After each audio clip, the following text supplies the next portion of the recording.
রাত 2টা পর্যন্ত পড়ে ভেবে নিচ্ছ যে তুমি নোবেল পেয়ে গেছো, আবার সকাল ভোরবেলা উঠে পড়তে বসে তুমি ভাবছো যে দুনিয়ার রাজা তুমি। এখন লেখাপড়ার জন্য উপযুক্ত সময় কোনটা, তুমি কোন সময়ে পড়লে বেশি কার্যকর হবে, আজকের ভিডিওতে আমরা সেটা আলোচনা করার চেষ্টা করব। দেখো, আমরা যেহেতু অলরেডি কলেজে পড়ি, আমাদের জানতে হবে কিভাবে পড়লে আমাদের সবচেয়ে এফেক্টিভ ওয়েতে আমরা ফিডব্যাকটা পেতে পারি। আমাদের আগে জানতে হবে ব্রেইন অ্যাক্টিভনেস আমাদের জন্য খুব জরুরি। আমাদের সকালবেলা ব্রেইন সেলগুলো অনেক অ্যাক্টিভ থাকে। একটা প্রপার একটা ঘুমের পরে আমরা যদি ফ্রেশ মাইন্ডে পড়তে পারি তাহলে ইনশাল্লাহ আমাদের কোনো সমস্যা হবে না। ব্রেইন অ্যাক্টিভ থাকার কারণে কঠিন বিষয়গুলো তখন আমরা খুব সহজেই ক্যাচ করতে পারি। এখন সকালবেলা আমাদের যেহেতু ব্রেইন অ্যাক্টিভনেস বেশি থাকে, তোমরা কি মর্নিংয়ে কি হবে, মর্নিংয়ে আমাদের কি ক্রিটিক্যাল চ্যাপ্টারগুলো পড়া লাগবে। যেমন আমাদের ক্রিটিক্যাল চ্যাপ্টারগুলো কি থাকতে পারে, যদি মানবিকের কথা বলি, ইকোনমিক্স হচ্ছে কি আমাদের জন্য ক্রিটিক্যাল চ্যাপ্টার। যেমন আমার জন্য লজিকও একটা ক্রিটিক্যাল চ্যাপ্টার ছিল, তারপর অনেকের জন্য সাইকোলজি থাকতে পারে একটা ক্রিটিক্যাল চ্যাপ্টার। অর্থাৎ তোমার কাছে যেই চ্যাপ্টারটা বেশি কঠিন মনে হয় তুমি ওইটা কি পড়বা, সকালবেলা পড়বা, যদি সকালবেলা পড়ার অভ্যাস থাকে। আর রাতে ইভিনিংয়ে কি পড়বা, ইভিনিং, আমি রাত বলতে ইভিনিং বোঝাচ্ছি, তুমি থিওরিটিক্যাল চ্যাপ্টারগুলো তুমি রাত্রে পড়ার চেষ্টা করবা। তাইলে এখানে একটা ভালো আরেকটা ফিডব্যাক পেতে পারো। অর্থাৎ তোমার কঠিন চ্যাপ্টারগুলো সকালে পড়বা, আর যেই চ্যাপ্টারগুলো অধিকত সহজ এখানে তুমি এটা রাত্রে পড়বা। এখন সকাল বলতে কি অনেক ভোরে না, সকাল বলতে তোমার ঘুম থেকে ওঠার পরে। যেমন আমি সাজেস্ট করি ঘুম থেকে ওঠার উপযুক্ত সময় হচ্ছে 7টা থেকে 7টা 30।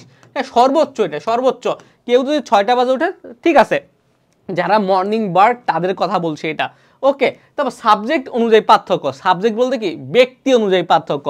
এক একজনের ক্ষেত্রে এক একটা বিষয় হয়ে থাকে। এক একজনের ব্রেইন সেলগুলো রাত্রে বেশি অ্যাক্টিভ থাকে, আর কয়েকজনের আছে কি সকালে। যেমন এখন আমাদের জেনারেশনের দেখি কি রাত্রে তারা বেশি অ্যাক্টিভ থাকে। আমি নিজেও ভাইয়া রাত্রে আমি বেশি লেখাপড়া করি, কিন্তু যদিও আমি রাত্রে বেশি লেখাপড়া করি, কিন্তু আমি রাতের জন্য শুধুমাত্র থিওরিটিক্যাল চ্যাপ্টারগুলো বা টপিকগুলো রেখে দেই। সকালে ধরো আমি নর্মালি 8টা বাজে উঠি, আমি 8টা বাজে উঠলেও ঘুম থেকে উঠে আমি একটা কফি পান করার পরে আমি কি করি, যে কঠিন ক্রিটিক্যাল চ্যাপ্টারগুলো সেগুলো নিয়ে বসি। কারণ কি সায়েন্স বলে সকাল 10টা থেকে আমাদের দুপুর 2টা পর্যন্ত আমাদের ব্রেন সবচেয়ে বেশি অ্যাক্টিভ থাকে। ওকে, তাহলে এই সময়টার মধ্যে আমরা চেষ্টা করব কঠিন বিষয়গুলো পড়ার। অবশ্যই তুমি 10টার পরে ঘুম থেকে উঠবা না। যদি 10টার পরে ঘুম থেকে উঠো তুমি ভাববা তুমি একটা পাগল। স্টুডেন্ট লাইফে এটা একটা কি ভয়ঙ্কর জিনিস। সর্বোচ্চ 8টা ভাইয়া, আমিও একটা ভয়ঙ্কর জিনিসের মধ্যে আছে। সর্বোচ্চ 8টা, এর বেশি তো যাবাই না কোনো মতে। যেমন কিছু স্টুডেন্টের আছে ডে শিফট, আবার কিছুর আছে মর্নিং শিফট। এখন যাদের মর্নিং শিফট তারা তো চাইলেও সকালবেলা পড়তে পারবে না, স্বাভাবিক, তাদের কলেজ আছে। সুতরাং তোমরা একটু রাত্রে বলতে তোমরা এই মর্নিং শিফটের পরে বিকাল থেকে পড়া শুরু করতে পারো। আর যারাদের ডে শিফট থাকে তারা সাধারণত নাইট আউল হয়ে থাকে, তারা রাত্রে একটু বেশি জাগে, এটাই স্বাভাবিক। ছেলেরা সাধারণত ডে শিফটে যায়, তখন ছেলেরা বেশি রাত জেগে লেখাপড়া করার একটা সুযোগ থাকে। তুমি তোমার অনুযায়ী বেছে নিবে।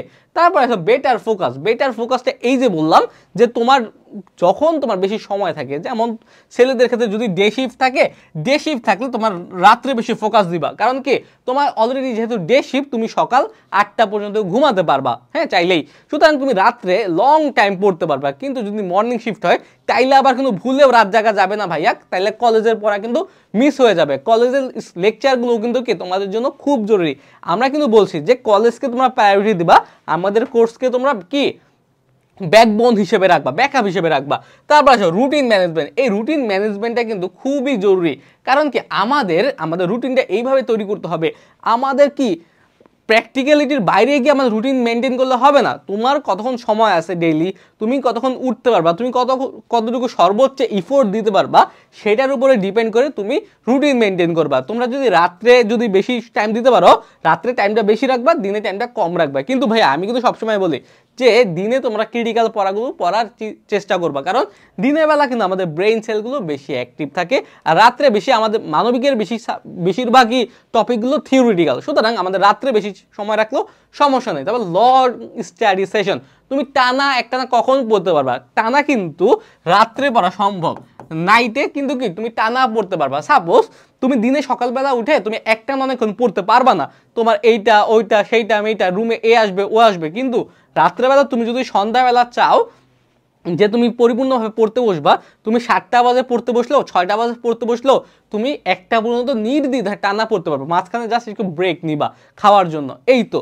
তারপর ফাইনালি স্টাডি প্রায়োরিটি। এখন শেষমেশ কি, তোমার যখন লেখাপড়া ভালো হয় তুমি সেই সময়টাকে প্রায়োরিটি দিবা, রাত্রে না দিনে।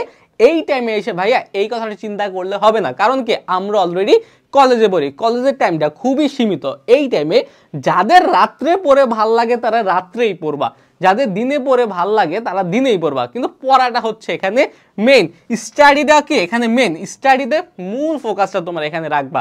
আমি বারবার বলছি, যদি তোমার রাত্রে পড়ে যদি তুমি উপকার পাও রাত্রে পড়বা, দিনে পড়ে উপকার পেলে দিনে পড়বা, কারণ কি রুটিন দিয়ে সবসময় সবকিছু হয় না যদি স্টাডি না হয়। রুটিনের মেইন কাজ কি, স্টাডি তো না। এখন তুমি একটা কঠিন একটা রুটিন করলা কিন্তু স্টাডি হলো না, তাহলে কি কোনো লাভ আছে? লাভ নাই। কিন্তু তোমার স্টাডি হয় এইভাবে তুমি সবকিছু করবা, স্টাডিকে মূল প্রায়োরিটি দিবা। মোবাইল ফোন এইসব থেকে একটু দূরে থাকার চেষ্টা করো ভাইয়া।